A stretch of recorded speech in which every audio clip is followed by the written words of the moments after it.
So, Masters, we had started with the book Conversation with Mahavatar Babaji, written by Pyramid Master Pallavi.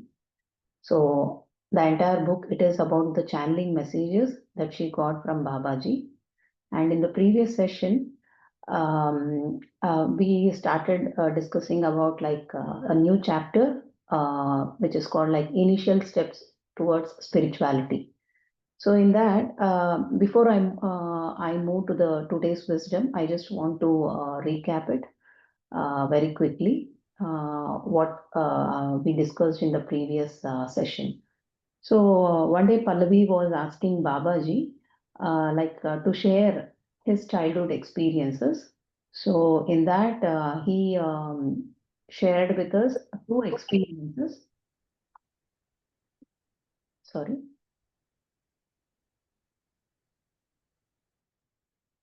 So I would like to just recap one of his experiences, what we discussed yesterday.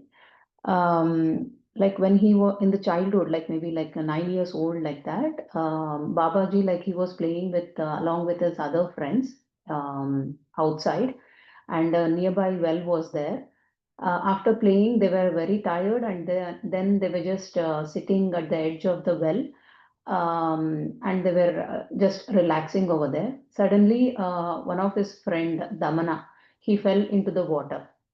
But none of them were they do not know swimming or anything like that. So they were worried and in a panic mode. Then suddenly, without any thought, Babaji, he just jumped into the water to save his friend. And before jumping into the water, he told his friends there was a rope like which was hanging aside on the tree. So he asked his friends to get that rope and put it into the well, and then he jumped into the water. After that, he saw in the water his friend was struggling out of fear because the water was very cold and also due to breathlessness. Then his friends from outside, they put the rope inside into the well. With the help of the rope, his friend Damana, they could be, they were able to save that boy. But now Baba realized that he was getting drowned into the water, and there was no rope or anything that could help him to come out of the water. So in that situation, what he did is he was getting. It's not about the fear of water or breathlessness or anything. It was he realized that it was the fear of death, that it was going within him. One thing at that point, what he thought is, this is very important, masters. What he thought is, when I can help Damana, my friend, to come out of the well, why can't I help myself? At that moment, something like within him changed. He then started to accept that challenge, and he was trying to give instructions to his body that not to be afraid and that he can manage the situation. He was giving instructions. He was trying to remain calm even in such like life and death situation. Then what happened is suddenly he saw a light which was coming into the water. He just followed that light. At some point, he realized that he was completely soaked in that light which was coming. He told like he did not realize what that light and all at that age in his childhood, but later he understood that it is the light from the source. So in that way, and at that point, what happened is because of the light and all the energies, he was able to swim and also breathe in the water. So it became like an energy cocoon. That light was like an energy cocoon which saved him. So this is one of his experience, in his initial days, like wherein he at that point he couldn't understand what it was, but that was the first step towards his spirituality. And one important thing, what he was telling, like he understood that like we could overcome anything in our life just merely by facing it and accepting our true unique self. So this is two different points that he was mentioning from his experiences. So now let's move on to today's wisdom. One more experience about her, like I can say, like experience or his life journey. And also, he emphasizes and he stresses more about dreams, how dreams are so important in our life to guide us. So let me start with today's conversation with her.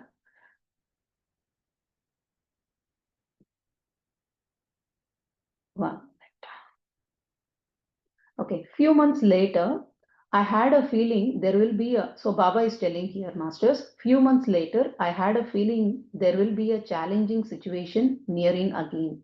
Besides, I was now having dreams where someone was taking me away from my land and my people. I also saw unknown faces of people who will be my students along with me in my journey to attaining true divinity. I never understood the meaning of these dreams as I was only a child, and when I shared these dreams with my mother, she ignored them, saying it was a fabrication of my imagination and I must have heard some stories that had a deep impact on my mind. So she said, don't worry, as these visions have appeared in your dream, they will go away too. But Baba is telling, like, it is a message to every one of us, masters. Dreams are a very important part of your soul's journey while you're in the human form on earth. Dreams are never vague or meaningless, as every dream has its own learning value and a deep hidden message behind it. Remember, dream dreams show the reality of what you are in the present state and all that is yet to come, the adjacent probabilities. And then he is continuing his journey. One fine day, I was waiting for my friends outside a Shiva temple. It was dusk time when I saw two men appearing from one corner of the temple. In appearance, those men differed from my village people in appearance and seemed to be outsiders. They were walking towards the other corner of the temple, giving me a very weird look. Suddenly, I felt someone grabbing me from behind and covering my nose with a sweet fragrance that caused me to fade into darkness as it rendered me unconscious. I regained my senses the next day and found myself in a disorganized house. I felt dreadful that my dream had come true. The feeling I had was not a fragment of my imagination. The situation was scary for me as a child. I did not know how to come out of it. I screamed for help. However, there was no one who could have helped me. They had locked me, they had locked the door, and there was no window to plan or escape or to get help from any passerby. It had been 2 days since they held me captive, and nobody had come to my rescue. I was without food and water and had no hint of the whereabouts of my kidnappers. My tears had run dry and my eyes had swelled. However, I found no escape. I prayed to Lord Shiva to show me a way out of the house in this situation. It was the morning of the third day. Finally, the kidnappers came for me and sold me to a kind gentleman. I could not understand their language as they were conversing in Bengali. However, I could make out that they had sold me to a man and he was happy to have me. The man took me to his house where his wife was waiting for us at the entrance. The moment she saw me, she overcame with motherly emotions. I never understood what transpired between them because of the language barrier, but I could understand their affection through their feelings and gestures. They were good people who loved me like their own son, but in my heart, I could not understand why God has put me through this situation. I was unhappy with all that was happening with me. My foster mother tried her best to keep me happy and bring a smile on my face. I realized soon that I was not angry with anyone for what had happened with me, but I needed to know where this situation was leading me. Months passed by, and I helped my foster parents with basic household activities besides reading books. I was paying them my sincere service of gratitude, and I could understand their language in bits and pieces. As days went by, and I never failed to fulfill the duties of a son, soon my selfless act of service towards them melted my foster parents' heart. So then his foster father, he says like, my dear child, I know you must be missing your family and you're not happy here. I don't know where you have come from. It must be difficult for you to accept us as parents who bought you with money. I apologize for what I did. I merely wanted to give you a great life as you seem to hail from a good family. But with passing time, I know I have to free you from this bondage. Today, I could finally muster all my courage to have this conversation with you. Go, my child, go wherever you want, he said with lot of affection in his eyes. Incidentally, a sangha of yogis was passing by the house. As I looked at them, I felt happy within, and my new parents saw me smiling genuinely for the first time. Then they told his foster mother said, Yogi, you must go. I have observed your nature and you're not a normal child. It seems your soul is longing to live this experience, she said with tears in her eyes. I looked at them for the last time, deep gratitude for them filling my heart, and finally I walked towards the yogis to join them in their procession. So this is how he his initial first steps towards spirituality started, and how he entered. He joined the group of yogis, and his journey continued into the spiritual path. So the moment he was with yogis, he was like fully happy. So that maybe that is how we get to know what is our life purpose. Like whatever work we do, when we have that when we feel the genuinely that happiness, that could be our life purpose as well. So this was the chapter about his spirituality initial steps. And masters, I would like to share one thing here about dreams. Yeah, initially even I also was like just ignoring. I was thinking, okay, something vague and all like that.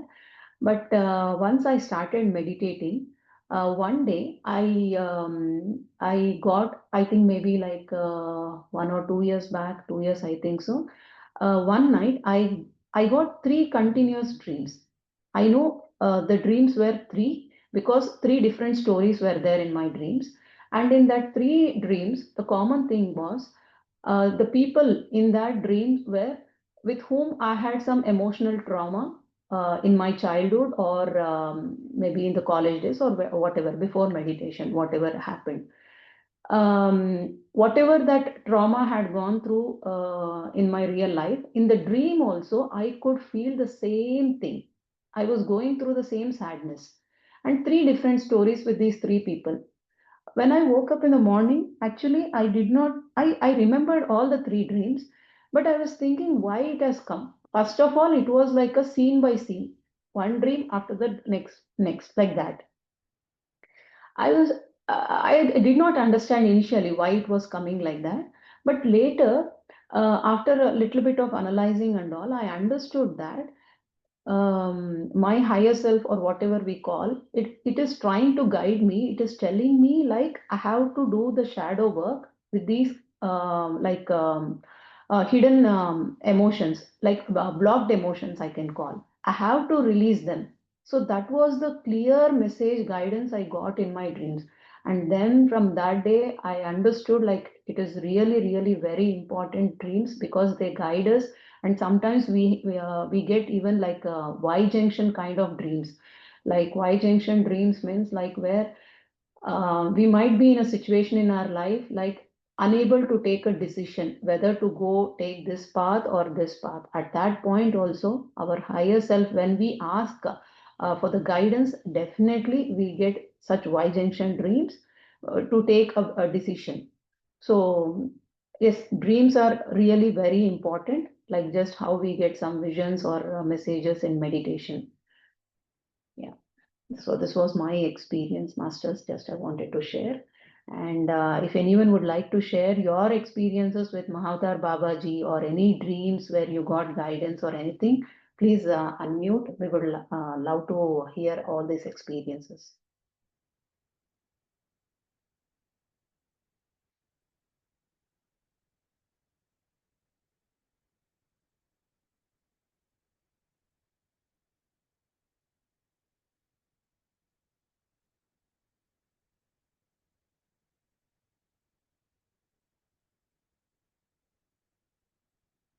Okay, Masters. Then if there is nothing to share. Yeah, Ramgaru. Thanks a lot. Sailajaji, wonderful wisdom, great meditation. So, what is really interesting when we listen to the life story of Babaji was in both the instances, and very clearly in the second one, when he was moved to a foster family, is that his question was, what is this teaching me in life, or why is this happening to me? So his question was always how it is going to help him in different way, or rather where is it leading, rather than thinking about the instance how to come out of this. So this is a very profound way of looking at things. Always whenever an instance happens, we in naturally normally think about how to come out of those instances, rather than asking our own self, what is this really teaching me, or where is this leading me? So very profound, and thanks for your sharings of your dreams. Very true. When we sit with an intention to understand and grow, everything, particularly dreams, are as well part of our growth. So thank you. Thank you, Ram. Thank you so much for sharing this. Yes, I think I missed this point as well. Yeah, see, before getting into meditation or wisdom knowledge or reading books, I was like always feeling like in the victim mode. But after this, yes, sometimes the pain will be there, even now. But at least after sometimes, the moment when I start thinking, like putting a question, what is this situation, this incident trying to teach me? I think there is something that I have to learn and I'm missing it. What I understood or realized it, even though sometimes I'm getting answers, like what is the lesson I have to learn, but even if I don't get an answer at that point, but that putting that question within me is giving lot of strength to me. From the victim mode, I'm shifting my consciousness to some learning part. Even see, the mindset will be like, what is that I have to learn, what is that I have to learn. So that itself, actually, I realize it is giving me so much of strength. Instead of suffering, it is helping me to come out of that. Whether I get answer or no, that is secondary, I thought, but at least I'm not in that victim mode. So this is one thing, yeah, which I experienced. Thank you so much, Ram, for sharing that. Yeah, so yeah, Mamta ji, please unmute. Namaste, Shailaji. Namaste, Namaste. Masters. And really, it was so interesting about the dreams. And as well, when we hear the great Masters' experience, we'll be connected. So it will be a great experience always. And about dreams, I want to say something that it's very true that I had also so much of emotional trauma that I have come out of from the dreams. I got the answers and I have released those fears as you explained your journey. The same has happened to me also. From so many years, there was a question about my inner fear that was answered in the dream. And what I observed also is the dream comes and goes, but we have to not concentrate on the regular dreams like that, because it will be so light. And if we go on understanding about the dreams, we'll be sticked on for that, and we depend on the dreams. So what I came to know is that don't dig on the dreams always. But when we meditate and when we put an intention, that will be the right answer. What I have experienced and understood. And really, when we meditate and get to the sleep, really there will be so much of experience, our past lives experience, and maybe the future answers will be there. And what my son will be almost he'll be saying some daily he'll be sharing his experiences of dreams. And so always it will be a divine world. It's the what he explains is the other world's experience. So it will be so interesting to hear from him. And always, but we must not judge, or we must not go deep into it. It will be a clear answer immediately. And then we have to understand that, and it will be so relaxed, and we can enjoy the dreams also. So thank you so much. Thank you for remembering all those things. And thank you so much. Thank you, universe. Thank you. Thank you, Mamtaji. Thank you for sharing your experience. Yes, as you said, yeah, just before going to sleep when we meditate, and if we have some question or something, some guidance we need, yes, we can put that question and ask for guidance from our higher self. Definitely in the dream or in the meditation itself, yeah, we can surely get some guidance. Yeah, that we can do. Thank you.